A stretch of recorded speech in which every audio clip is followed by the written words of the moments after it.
तो बच्चों अभी का टॉपिक है हमारा एक नया, लेकिन उससे पहले आपको एक बात पता होनी चाहिए जो पिछले वीडियोस में आपने देखी थी कि विद्युत क्षेत्र जो होता है,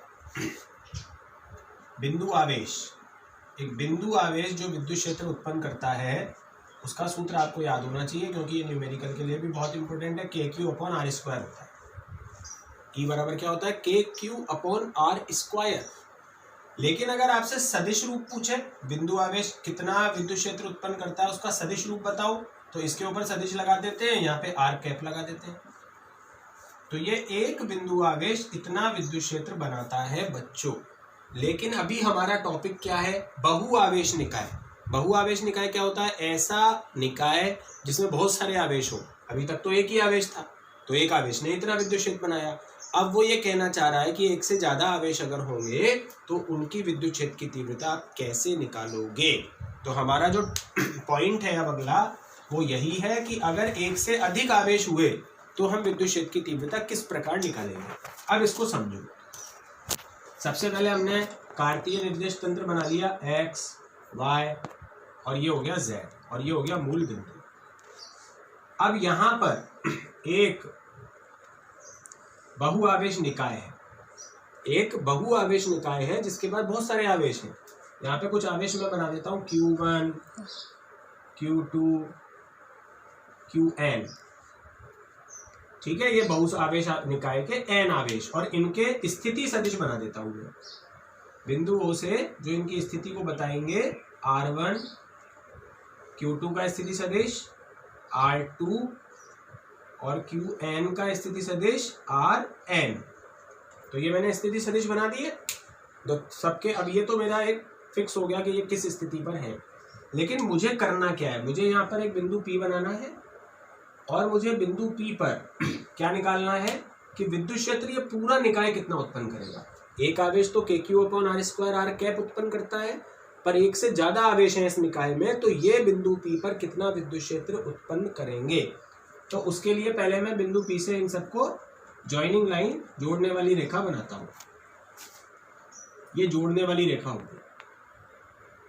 Q1 से P तक की दूरी में R1P मान लेता हूं, Q2 से P तक की दूरी में मान लेता हूं R2P और Qn से P तक की दूरी को मैं मान लेता हूं RNP। तो ये तो मैंने इनको मिला के लाइन बना के और इनकी दूरियां मान ली।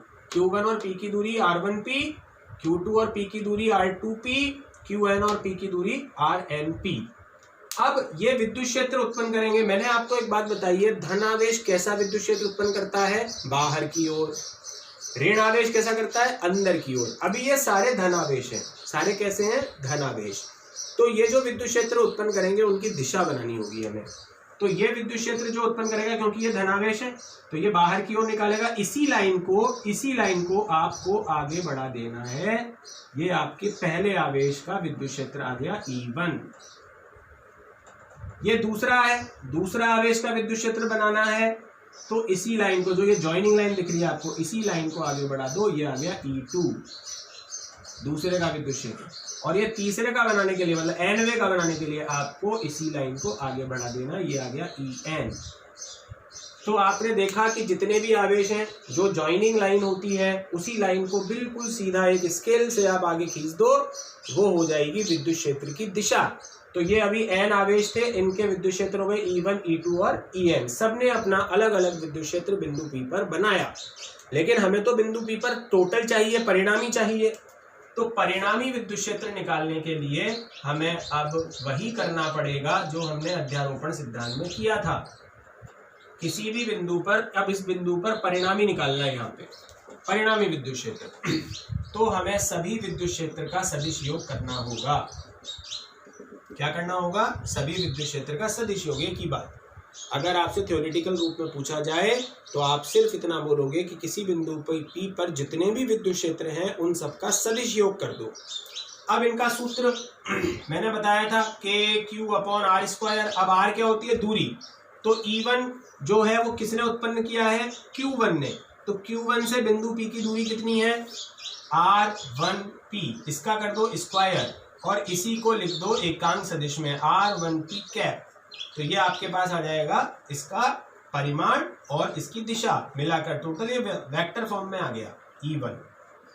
ऐसे E2 के Q, अब E2 किसके कारण उत्पन्न हो रहा है? E2 हो रहा है Q2 आवेश के कारण। Q2 आवेश की बिंदु P से दूरी यहाँ पे आ जाएगी R2P का स्क्वायर R2P कैप, फिर डैश डैश डैश लगाओ प्लस, अब En कितना हो जाएगा? ये Qn आवेश उत्पन्न कर रहा है, यहाँ पे Q1 आवेश आएगा, यहाँ Q2 आवेश आएगा,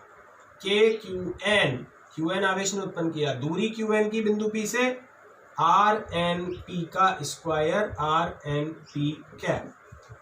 ये हमारा E1 हो गया, ये E2 हो गया, ये En हो गया। अब हम इसमें से जो है K कॉमन ले लेंगे, बाकी तो कुछ भी कॉमन नहीं आएगा, केवल क्या कॉमन आएगा? K। तो यहाँ पे हो जाएगा Q1 अपॉन R1P का square R1P cap plus Q2 upon R2, इसको हटाओ जेड अक्ष को, क्या मतलब होगी जेड अक्ष का, R2P square R2P cap plus Qn upon RnP का स्क्वायर RnP कैप। ये हमारे पास जो ब्रैकेट में बचा वो है K को कॉमन लेने के बाद। अब हमें बस कुछ नहीं करना, K को तो 1/4πε0 लिख दो, अच्छा लगता है, जो इसकी वैल्यू होती है पूरा फॉर्मूला। इसको हम सिग्मा में चेंज कर देंगे, जैसे हमने अध्यारोपण में चेंज किया था। तो सिग्मा में चेंज करना है तो हम लिख देंगे I बराबर 1 से लेके n तक, 1 से लेके n तक की राशियों का योग। और जो पहला पद होता है, जैसा कि आपको पता है, उसमें जहां जहां 1 आता है वहां अपन 1 की जगह I लिख देते हैं पहले पद में, QI अपॉन RIP का स्क्वायर RIP कैप। तो ये हमारा फॉर्मूला बन गया। अगर एक से ज़्यादा आवेश हैं तो इस प्रकार से हम इनका सदिश योग करके विद्युत क्षेत्र की तीव्रता ज्ञात कर सकते हैं। तो आपको फॉर्मूला याद रखना है KQ upon R square R cap. उसी फॉर्मूले से हम दूरियों को तो R1P, R2P और RnP लिख देंगे और आवेशों को Q1, Q2 और Qn लिख देंगे। K को कॉमन ले लेंगे, अंदर जो बचा वो यहाँ लिख देंगे, K की जगह 1/4πε0 आ जाएगा। एक सिग्मा का साइन लगा के जहाँ से जहाँ तक की राशियों का योग हो रहा है 1 से n तक की वो लिख देंगे और पहले पद में जहाँ जहाँ 1 आ रहा है वहाँ वहाँ I लिख देंगे। तो ये हमारा कंप्लीट हो जाएगा। तो ये अध्यारोपण का सिद्धांत के आधार पर ही हम इसको अच्छी तरह समझ सकते हैं। ये बहुआवेश निकाय का विद्युत क्षेत्र की तीव्रता।